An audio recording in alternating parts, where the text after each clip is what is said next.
Hello అండి, నమస్తే. Welcome to multitasking home maker. Friends, వేసవికాలం వచ్చేసింది కదండి. చాలామందికి ఎండ వలన మొటిమలు వస్తూ ఉంటాయి. అలాగే పిల్లలకు కూడా ర్యాషెస్ అనేవి ఇలా వస్తూ ఉంటాయి. ఇంకా చర్మం ఎండలో కొంచెం సేపు తీసుకొని వెళ్ళి రాగానే కమిలిపోయినట్లు అయిపోతూ ఉంటుంది.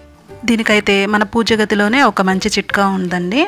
మనం దేవుని కోసమని గంధం తీయడానికి ఇలా గంధపు చెక్క సానా పెట్టుకుంటూ ఉంటాం కదా. దీని నుంచి గంధం తీసుకొని మనం మీకు ఇష్టమైతే పాలు కలుపుకోండి, లేకపోతే కనుక నీళ్లు పోసుకొనైనా గంధం తీసుకోండి.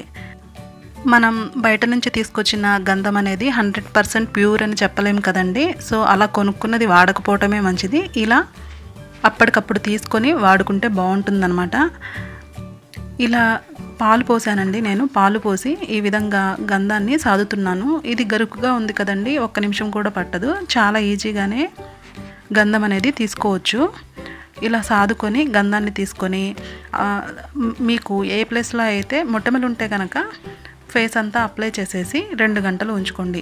లేకపోతే కనుక రాత్రంతా కూడా అలాగే ఉంచేసేసుకొని మార్నింగ్ ఉదయాన్నే లేవగానే చల్లటి నీళ్ళతో కడుక్కోండి. ఇలా ఒక వారం చేశారంటే మొటిమలు అయితే తగ్గిపోతాయండి.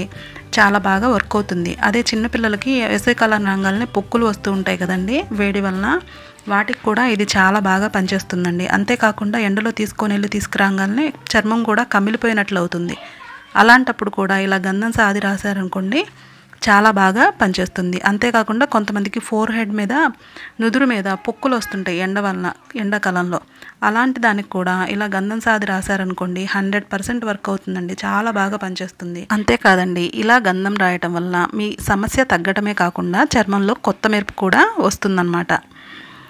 ఫ్రెండ్స్, వీడియోని ఇప్పటివరకు మీరు లైక్ చేయకపోతే ప్లీజ్ లైక్ చేయండి. అలాగే నా ఛానల్ని సబ్స్క్రైబ్ చేసుకోకపోతే ప్లీజ్ సబ్స్క్రైబ్ చేసుకోండి. Thank you for watching.